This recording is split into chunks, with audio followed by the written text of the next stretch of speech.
What about Pangea? Well, did all the continents fit together? No. This is pure baloney. They look at a map and say, look, South America and Africa seem to be a perfect fit. This is proof of Pangea. Let's say right here, boys and girls, South Africa and South America seem to be a perfect fit. I don't know if you had to have help to get that dumb or not, but let me try to help you get undumb just for a minute here, okay? They're going to say the shapes of the continents seem to fit, and the similar fossils are found on opposite sides of the oceans. Well, here's the argument, right from the textbook, okay? It's sitting right there on the shelf. Similar fossils found in Africa and South America. Fellas, those same similar fossils are found all over the world. All over the world, same similar fossils. It's not proof of anything. The shapes of the continents seem to fit the similar fossils, and then they say the magnetic reversals in the mid-Atlantic ridge. This is the evidence they give for Pangea. What they don't tell you is they shrank Africa 35 or 40% to make them fit. Mexico and Central America are gone.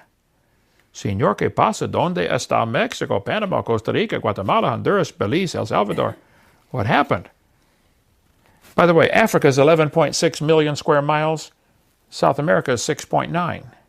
Don't they look about the same size on this drawing? They shrank Africa to make them fit so the kids would believe it. Yeah. They also twisted Africa one way and South America the other way. They also don't tell them what I think ought to be obvious to a kindergartner. If you took the water out of the oceans, you would notice there is dirt underneath. Yeah. The oceans actually have a bottom to them. So do our lakes, by the way. Yeah. If you lowered the oceans just a short amount, just a little amount, Florida would be ginormous. There's a continental shelf. The shoreline is not the edge of the continent. No, don't fall for that. The Earth has a solid crust. It is not hollow under the oceans.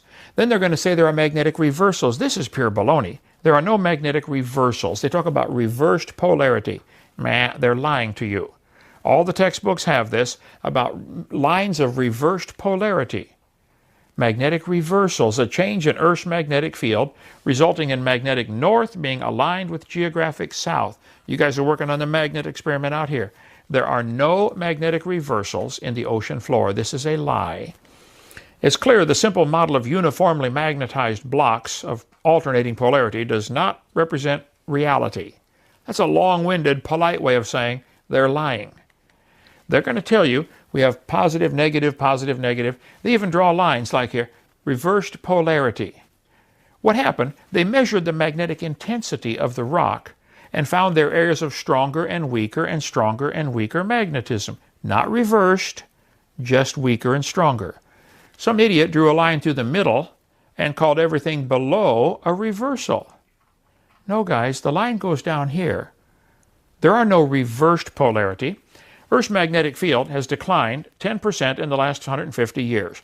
No areas of reversal, just getting weaker. As the crust of the Earth broke apart, the basalt underneath would bulge up. Walt Brown's got the best theory on this. I think he's dead on. He taught physics at the Air Force Academy for years, lives in Phoenix, Arizona, has a PhD. He says as the basalt underneath would bulge up inside, the water is going to rush and fill in the cracks. And so what's going to happen, as the water goes and fills in these cracks, it's going to cool it off. Hot rock won't store a magnetic field. Cold rock will. You get your magnets hot, they start to lose their magnetic strength. So they weren't measuring reversed polarity, they were measuring stronger, weaker. They're actually finding the cracks in the basalt, filled in with silt now. But the magnetic intensity was locating cracks. It wasn't locating reversals. They're either lying or they're stupid. I can't think of a third option. There's no place where a north-seeking compass points south on the ocean floor. It's only stronger and weaker magnetism.